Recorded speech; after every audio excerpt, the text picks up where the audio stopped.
Hello everyone, welcome back to my channel. ನಾನು ನಿಹಾರಿಕಾ. ಇವತ್ತಿನ ರೆಸಿಪಿಯಲ್ಲಿ ನುಗ್ಗೆ ಸೊಪ್ಪಿನ ಚಟ್ನಿ ಹಾಗೆ ಅದ್ರ ಬೆನಿಫಿಟ್ ಏನೇನಿದೆ ಅಂತ ತಿಳಿಸ್ಕೊಡ್ತೀನಿ. ಎಲ್ಲೂ ಸ್ಕಿಪ್ ಮಾಡದೆ ಫುಲ್ ವಿಡಿಯೋನ ನೋಡಿ. ಬನ್ನಿ ಅದು ಹೇಗೆ ಮಾಡೋದು ನೋಡೋಣ. ಒಂದು ಪ್ಯಾನಿಗೆ ಒಂದು 3ರಿಂದ 4 ಸ್ಪೂನ್ ಆಗೋಷ್ಟು ಎಣ್ಣೆ ಹಾಕ್ಕೊಂಡು ಅದಕ್ಕೆ ಉದ್ದಿನಬೇಳೆ 3 ಸ್ಪೂನ್ ಹಾಕ್ಕೊಬೇಕು.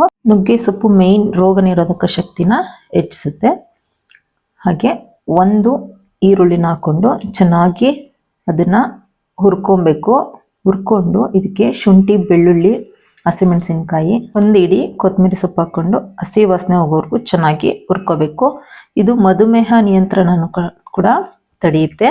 ಹಾಗೆ ಮೂಳೆಗಳಿಗೆ ಒಳ್ಳೆ ಶಕ್ತಿನ ಕೊಡುತ್ತೆ. 2 ಕಡ್ಡಿ ಕರಿಬೇವಿನ ಸೊಪ್ಪು, 1 ಕಪ್ ಆಗುವಷ್ಟು ನುಗ್ಗೆ ಸೊಪ್ಪನ್ನ ಹಾಕ್ಕೊಂಡು ಅದು ಚೆನ್ನಾಗಿ ಹಸಿ ವಾಸನೆ ಹೋಗೋವರೆಗೂ ಚೆನ್ನಾಗಿ ಫ್ರೈ ಮಾಡ್ಕೋಬೇಕು. ಇದು ಫ್ರೈ ಆದ ನಂತರ 1 ಕಪ್ ಆಗುವಷ್ಟು ತೆಂಗಿನ ತುರಿ ಹಾಕೊಂಡು ರುಚಿಗೆ ತಕ್ಕಷ್ಟು ಉಪ್ಪನ್ನ ಸೇರಿಸಬೇಕು. ಹಾಗೆ ಇದು ತುಂಬಾನೇ ಕ್ಯಾಲ್ಸಿಯಂ ಇರುತ್ತೆ. ಬಾಣಂತಿಯರಿಗಂತೂ ಒಳ್ಳೆ ಆಹಾರ ಅಂತ ಹೇಳ್ಬೋದು. ಹಾಗೆ ಇದಕ್ಕೆ 1 ಸ್ಪೂನ್ ಆಗುವಷ್ಟು ಹುಣಸೆ ಹಣ್ಣಿನ ಪೇಸ್ಟ್ ಹಾಕೊಂಡಿದ್ದೀನಿ. ನೀವು ಒಂದು ಗೋಲಿ ಗಾತ್ರದಷ್ಟು ಹುಣಸೆ ಹಣ್ಣ ಹಾಕೊಂಡು ಚೆನ್ನಾಗಿ ಹಸಿ ವಾಸನೆ ಹೋಗೋವರೆಗೂ ಚೆನ್ನಾಗಿ ಹುರ್ಕೊಂಡು ಇದನ್ನ ಒಂದು ಮಿಕ್ಸಿ ಜಾರ್ಗೆ ಹಾಕೊಂಡು ಗ್ರೈಂಡ್ ಮಾಡ್ಕೋಬೇಕು. ಮಕ್ಕಳಿಗೆ ಮೆಮೊರಿ ಪವರು ತುಂಬಾನೇ ಹೆಚ್ಚಾಗುತ್ತೆ ಇದು ತಿನ್ನೋದ್ರಿಂದ.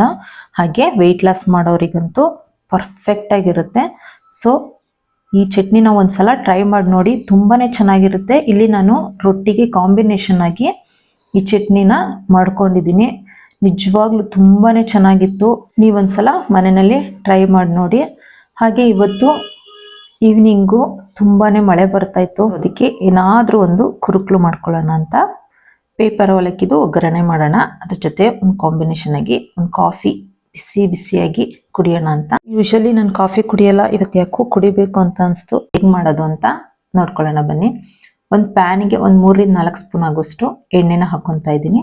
ಕಾದಾದ ನಂತರ 1 ಸ್ಪೂನ್ ಆಗೋಷ್ಟು ಸಾಸಿವೆ, ಒಂದು 5ರಿಂದ 6 ಎಸಳು ಬೆಳ್ಳುಳ್ಳಿ, ಒಂದು ಸ್ವಲ್ಪ ಕೊಬ್ಬರಿ ತುರಿನ ಚಿಕ್ಕದಾಗಿ ಕಟ್ ಮಾಡ್ಕೊಂಡಿದ್ದೀನಿ.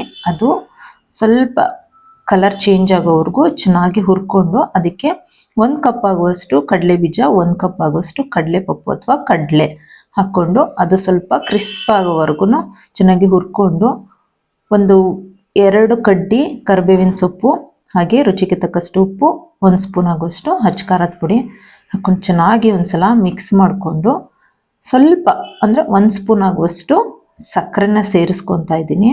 ಸಕ್ಕರೆ ಸೇರಿಸ್ಕೊಂಡ್ರೆ ಸ್ವಲ್ಪ ಟೇಸ್ಟ್ ಚೆನ್ನಾಗಿರುತ್ತೆ. ಸೊ ಇದು ರೆಡಿಯಾಗಿದೆ. ಇದಕ್ಕೆ 1 ಕಪ್ ಆಗುವಷ್ಟು ಪೇಪರ್ ಅವಲಕ್ಕಿನ ಸೇರಿಸ್ಕೊಂಡು ಚೆನ್ನಾಗಿ ಒಂದ್ಸಲ ಮಿಕ್ಸ್ ಮಾಡಿಕೊಂಡ್ರೆ ಈವ್ನಿಂಗ್ ಸ್ನ್ಯಾಕ್ಸ್ ಕೂಡ ರೆಡಿ ಆಯಿತು. ಮಕ್ಳಿಗಂತೂ ಸಿಕ್ಕಾಪಟ್ಟೆ ಟೇಸ್ಟ್ ಆಗುತ್ತೆ. ಒಂದ್ಸಲ ಟ್ರೈ ಮಾಡಿ ನೋಡಿ. 2 ರೆಸಿಪಿನೂ ಹೇಗಿತ್ತು ಅಂತ ನಂಗೊಂದು ಕಮೆಂಟ್ ಮಾಡಿ ತಿಳಿಸಿ. ಇದು Nihas cooking channel. So please ನನ್ನ ಚಾನಲ್ನ ಸಬ್ಸ್ಕ್ರೈಬ್ ಮಾಡಿಕೊಂಡು ನಿಮ್ಮ ಫ್ರೆಂಡ್ಸು ಫ್ಯಾಮಿಲಿಗೆ ಶೇರ್ ಮಾಡೋದನ್ನು ಮರಿಬೇಡಿ. ಮತ್ತೊಂದು ವಿಡಿಯೋದೊಂದಿಗೆ ಭೇಟಿ ಆಗ್ತೀನಿ. Thank you for watching.